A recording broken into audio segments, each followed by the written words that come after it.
तो चलिए स्टूडेंट हम लोग फिर पढ़ते हैं उपकला उत्तक, ठीक है ना। उपकला उत्तक क्या होता है बाबू, मैं पहले ही आप लोगों को बता दिया हूं कि यह आच्छादक या सुरक्षात्मक का कार्य करता है, वो भी किसका, अंगों का, हमारे आंतरिक अंग हो या फिर बाह्य अंग हो, उसको आच्छादक का कार्य करता है, ठीक है ना। लेकिन एक तो बात है जी, जानना जरूरी है कि इपिथीलियम शब्द का प्रयोग सबसे पहले किसने किया था। तो इपिथीलियम शब्द का प्रयोग सबसे पहले 18वीं सदी में, किस सदी में बाबू, 18वीं जो है सदी में, मतलब ईस्वी में, एक डच वैज्ञानिक, जो डच वैज्ञानिक यानी कि डच के रहने वाले, उनका नाम है रयूस।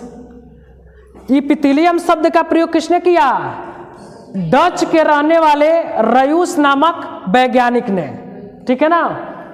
किस सन में, 18वीं शताब्दी में, यानी कि 18वीं सदी में किया गया था। कोई दिक्कत समझने में। अच्छा, एक बात और है, हम कहें कि उपकला उत्तक जो होता है कहाँ से बनता है, इसका निर्माण हमारे शरीर में कहाँ से हो जाता है, कौन इसकी उत्पत्ति करता है भाई, तो जानेंगे कि इसकी उत्पत्ति कौन करता है। तो उपकला उत्तक की उत्पत्ति समझिएगा जर्मिनल लेयर से होता है। जर्मिनल लेयर यानी कि जर्मिनल लेयर ही उपकला उत्तक को बनाता है। और जर्मिनल लेयर कहाँ से बनता है, तो यह जब भ्रूणीय अवस्था होता है, एम्ब्रियो जो होता है, जो छोटा, जब बच्चा किड्स जब बनता है पेट में, तो उसको एम्ब्रियो कहते हैं, ठीक है ना। तो उसके ऊपर जो है जब बन रहा होता है, जब डेवलपमेंट कर रहा होता है, उससे पहले उसमें 3 जर्मिनल लेयर पाए जाते हैं। कितने लेयर पाए जाते हैं बाबू, 3। कौन कौन से पाए जाते हैं बाबू, ध्यान दीजिएगा। जर्मिनल लेयर 3 होते हैं। पहला होता है एक्टोडर्म। क्या होता है बाबू, एक्टोडर्म, ठीक है। दूसरा होता है मीजोडर्म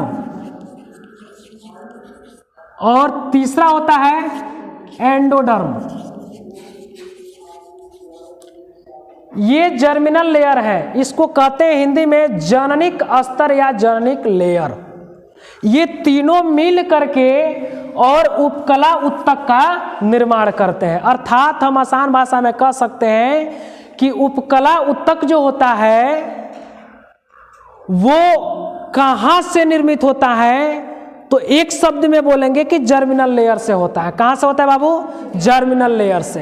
अब कोई पूछ देगा आपसे कि जर्मिनल लेयर क्या होता है, तो स्पष्ट रूप बताइएगा कि जर्मिनल लेयर भ्रूणीय अवस्था में ये पाया जाता है। कहाँ पाया जाता है बाबू, भ्रूणीय अवस्था में पाया जाता है। वहीं से ये तीनों स्तर का निर्माण होता है और तीनों स्तर हमारे शरीर के सभी अंगों का निर्माण करते हैं। जैसे अभी अभी यहाँ पर उत्तक दिखाया गया है आपको, उपकला उत्तक। यह उपकला उत्तक जो होता है इसका निर्माण कौन करता है, एक्टोडर्म, मीजोडर्म, एंडोडर्म, अर्थात जर्मिनल लेयर से यह बना होता है। कोई दिक्कत समझने में। अच्छा, इसके साथ साथ मैं बता दूं कि इसका कार्य क्या होता है, उपकला उत्तक का कार्य क्या होता है।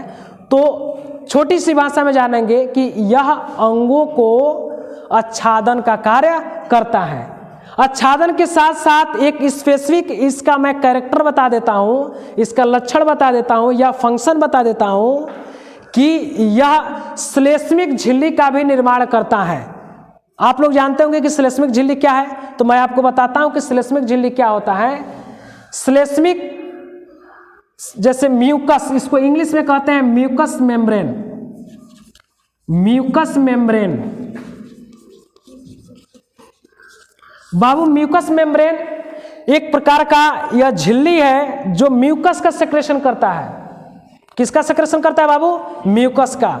म्यूकस कई लोग होते हैं कि जो नहीं समझ पाते हैं, उसको हिंदी में श्लेष्म कहते हैं। जैसे हमारे शरीर में जो भी चिपचिपा पदार्थ होता है, श्लेष्म में जो भी चिपचिपा पदार्थ होता है, जैसे मान लीजिए मुख गुहा में यह आच्छादित होता है, मुख गुहा में, अमाशय में आच्छादित होता है, आंत में आच्छादित होता है, जहां श्लेष्म का सेक्रेशन किया जाता है।